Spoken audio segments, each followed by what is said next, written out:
Assalamualaikum warahmatullahi wabarakatuh. Teman-teman semua, sahabat-sahabat saya, teman-teman saya, semuanya, seluruh lapisan masyarakat Indonesia, pecinta keadilan dimanapun Anda berada. Pada hari ini kita akan menanggapi press release yang dilakukan oleh 3 organisasi non-pemerintahan, yaitu yang pertama dari Fitra, kemudian dari KPR, kemudian dari Kopri, PC, PMII Cabang Tuban, yang hari ini rilis di beberapa media online. Tentunya teman-teman semuanya, biar press release yang dilakukan dari ketiga lembaga ini atau dari organisasi ini tidak terjadi kesimpang siuran, dan kita berusaha untuk menjernihkan porsi yang sebenarnya. Tentunya kita akan menanggapi press release yang dilakukan dari ketiga lembaga itu. Teman-teman semuanya, yang pasti yang sebelum saya menyampaikan tanggapan dari press release yang telah dilakukan ini, saya berharap bahwa semuanya pihak tetap menghargai proses hukum yang sedang berjalan.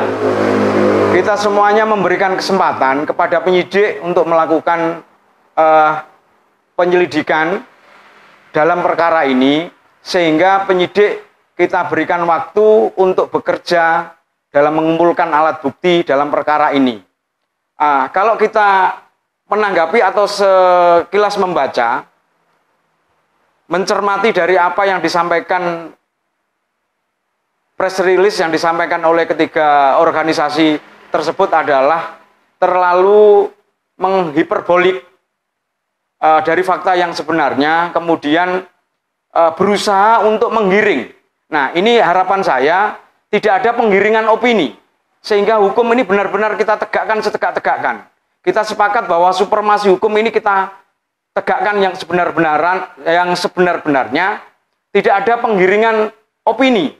Terus kemudian fakta yang kita sajikan itu tidak kita bisa berupaya untuk menghiperbola, membesar-besarkan sebuah permasalahan yang belum tentu kebenarannya.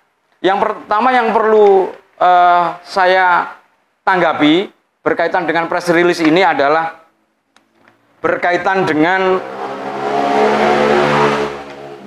pada tanggal 06 Juni 2020 semua KPM dari Dusun Randu Geneng dikumpulkan oleh agen BPNT di rumah mertua Desa Peliwetan Kecamatan Palang, yang pada saat hari itu akan diberitahukan akan mendapatkan berupa beras, telur, daging, dan setengah kilogram daging ayam. Nah, yang perlu saya sampaikan di sini, yang perlu saya tanggapi di sini, artinya bahwa pemberian bantuan pangan non tunai yang diberikan oleh pemerintah kepada KPM, keluarga penerima manfaat, ini adalah dalam bentuk uang atau dalam bentuk angka nominal yang tentunya adalah masuk ke rekening KKM. Nah, sebagaimana yang kita ketahui bahwa pada saat bulan Mei 2018 sampai akhir 2019, nominal bantuan tersebut itu adalah sebesar 110 per KKM. Kemudian di bulan Januari dan Februari, bantuan itu meningkat menjadi 150. Kemudian Maret dan April itu menjadi 200.000 rupiah. Yang tentunya karena diduga ada penyimpangan bantuan itu, maka saudara Sekdes Susilo Hadi Utomo ini, yang perlu dipahami sekali lagi adalah bahwa Sekdes Susilo ini telah memberikan telah mengembalikan bantuan itu dengan mentransfer uang kepada agen BPNT, Saudara Suhartono, yang itu ditransfer beberapa kali lewat baik rekening Suhartono maupun istrinya, yang kapan hari di video saya sebelumnya sudah saya sampaikan bahwa yang pertama itu totalnya sampai 109 juta sekian, kemudian yang kedua adalah 30 juta sekian. Nah, karena pemberian bantuan itu bentuknya adalah berupa nominal, sehingga pengembalian Saudara Susilo pun itu kepada agen yang bernama Hartono adalah juga dalam bentuk uang. Itu yang perlu dipahami. Persoalan sama si agen Suhartono ini diberikan dalam bentuk beras, diberikan dalam bentuk daging, diberikan dalam bentuk pangan apapun, ya tentunya itu adalah urusan agen kepada PKM untuk menerima. Itu sudah bukan urusan Susilo lagi. Itu yang perlu saya tanggapi yang pertama. Kemudian yang kedua adalah berkaitan, ini masih dalam press release ya, pada tanggal 18 Juni, Saudara Sri Tuti dan Sauni itu melaporkan ke Polres, tentunya didampingi oleh kuasa hukumnya. Dan sebelumnya itu dia sudah melaporkan ke Dinas Sosial tanggal 17-nya. Akan tetapi yang perlu dipahami oleh teman-teman semuanya adalah bahwa pada tanggal 25 Saudara Susilo melaporkan Saudara Sauni dan Saudara Sri Tuti pada tanggal 25 Juni melaporkan balik Saudara Sauni dan Saudara Tuti ini adalah bahwa antara Saudara Sauni dan Saudara Sri Tuti adalah sebagai warga negara yang mempunyai kedudukan yang sama. Ini yang perlu dipahami bersama. Artinya bahwa setiap warga negara itu harus mendapatkan perlakuan dan mendapatkan hak hukum yang sama. Kalau kemudian Sri Tuti melaporkan atas dugaan pelanggaran pidana, tentunya Saudara Susilo Hadi Utomo juga berhak melaporkan adanya dugaan tindak pidana. Maka pada tanggal 25 Juni 2012 itu kita melaporkan atas dugaan laporan penyebaran berita bohong, kemudian adalah dugaan laporan palsu, dan yang ketiga adalah dugaan pencemaran dengan tulisan atau fitnah. Nah, tentunya laporan kita saat itu adalah baru dugaan. Nah, persoalan nanti terbukti atau tidak, ya kita berikan kesempatan polisi atau penyidik untuk melakukan pengumpulan barang bukti. Ya proses hukum ini harus kita pahami dan kita hormati bersama. Kedua belah pihak antara Susilo dengan pihak KPM Sri Tuti ini adalah sama-sama mempunyai kedudukan hukum yang sama. Ini yang perlu dipahami. Kemudian berkaitan dengan investigasi yang dilakukan oleh ketiga organisasi non-pemerintahan dari KPR, kemudian dari Fitra, kemudian dari PCHMI tadi, tentunya itu adalah haknya mereka, dan itu semuanya orang tidak bisa menghalangi itu. Ya silakan saja, namanya adalah memberikan bantuan kepada orang lain, dan tentunya itu adalah dijamin oleh undang-undang, dan kita tentunya menghargai itu. Akan tetapi yang perlu dipahami adalah, saya berharap bahwa investigasi yang telah dilakukan oleh ini, jangan kemudian menjustifikasi seakan-akan Saudara Susilo ini belum ada putusan dari pengadilan, sudah seakan-akan bersalah melakukan perbuatan tindak pidana korupsi, sebagaimana yang disampaikan di dalam press release ini. Ini yang tidak boleh. Apalagi Susilo ini dilaporkan oleh kedua orang tersebut, dilaporkan oleh Sri Tuti maupun si Sauni ini bukan terhadap dugaan korupsi, akan tetapi adalah terhadap dugaan penggelapan. Itu yang perlu dipahami. Nah, Kemudian, ini masih berkaitan dengan press release, materi press release. Di sini juga disebutkan ada orang yang namanya Nikrawati. Nah, ini kalau ini berdasarkan data yang ada di kita, nah, coba kita buka-buka data. Nah, ini ada form kontrol pencairan bantuan sembako Kabupaten Tuban 2018 sampai 2020 bulan Mei kemarin.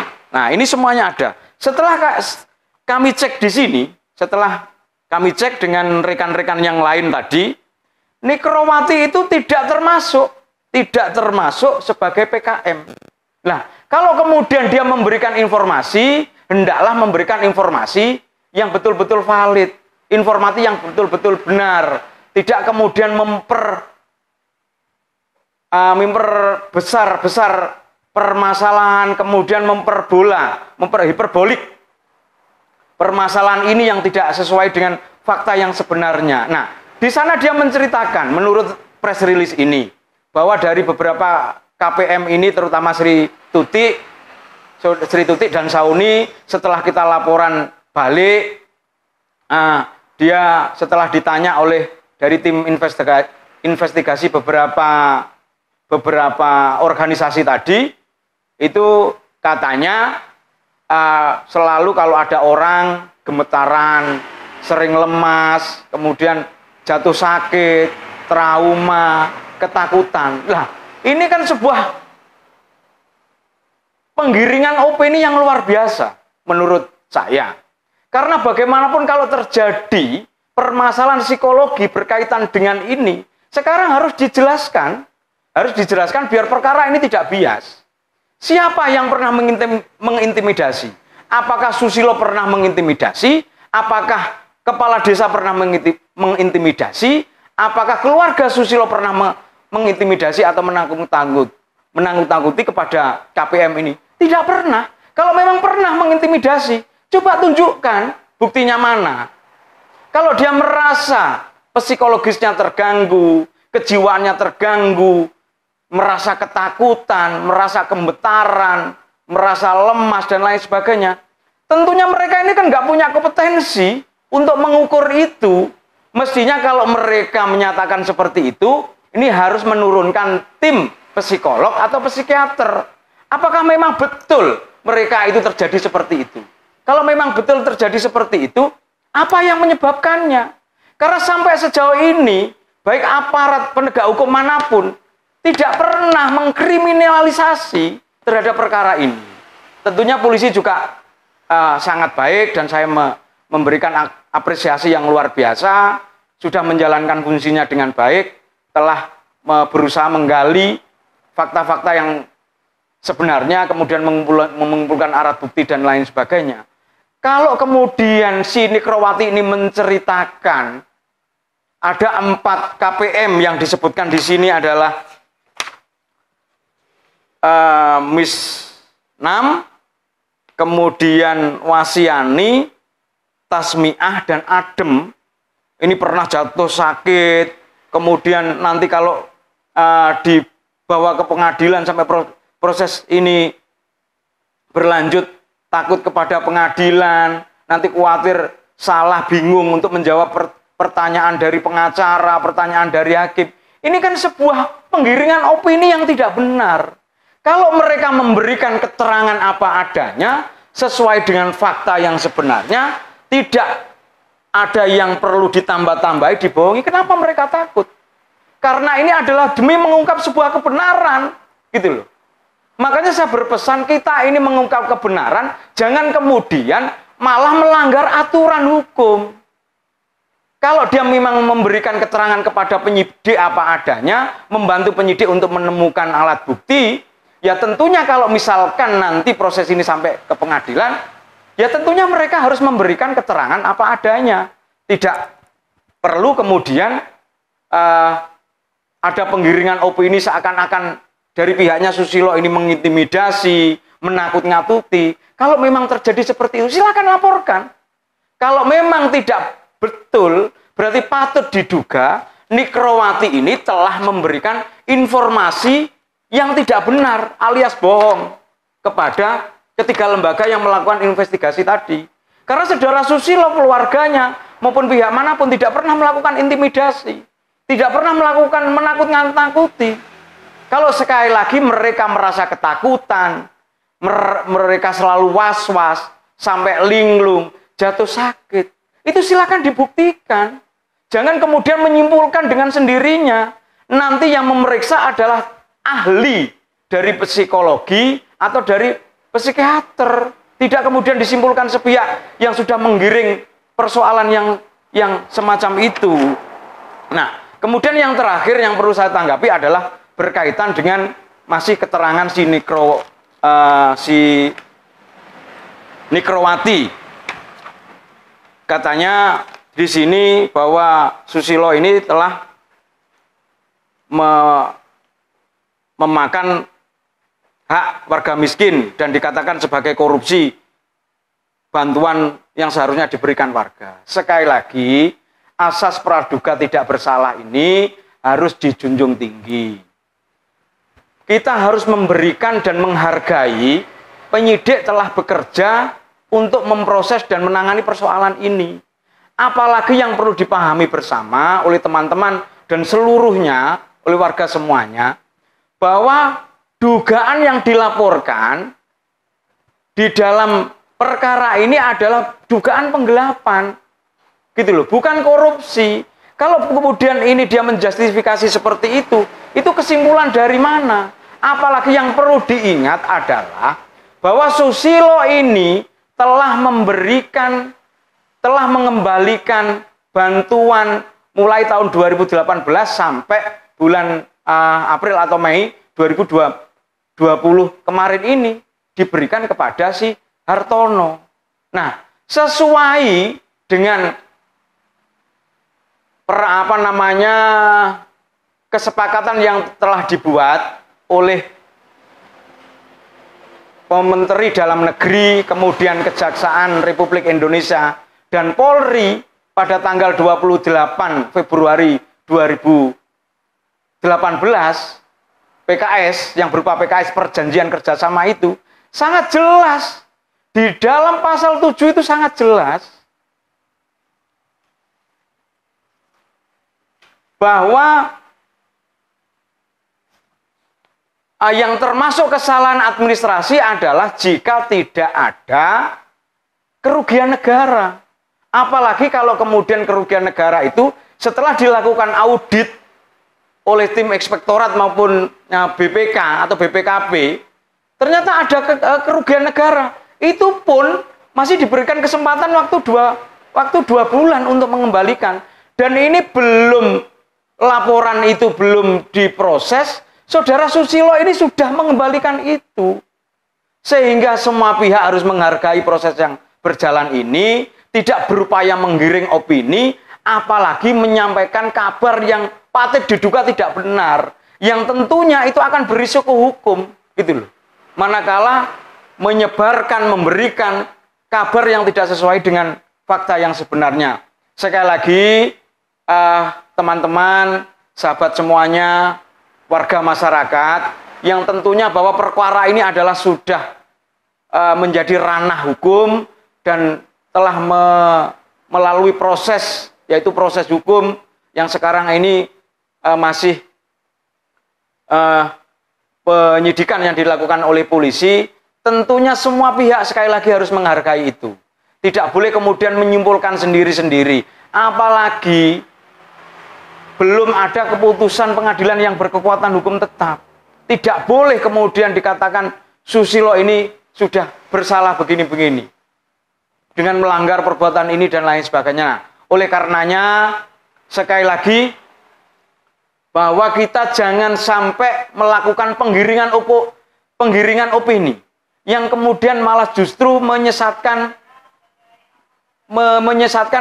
kabar yang ada di luar sana. Nah, itu saja harapan saya, sehingga ini ada pemahaman dari masyarakat luas, informasi yang diterima oleh ketiga organisasi non-pemerintahan ini tentunya harus kita tanggapi, karena memang informasi yang diberikan oleh dari beberapa KPM, kemudian dari Nikrowati ataupun yang lainnya, karena itu tidak semuanya benar yang tentunya harus kita tanggapi hari ini. Mudah-mudahan bermanfaat, penjelasan saya ini bisa dapat dipergunakan untuk pertimbangan, biar perkara ini tidak bias, biar perkara ini berjalan sesuai dengan sesuai real hukum yang sebenarnya. Demikian, wassalamualaikum warahmatullahi wabarakatuh.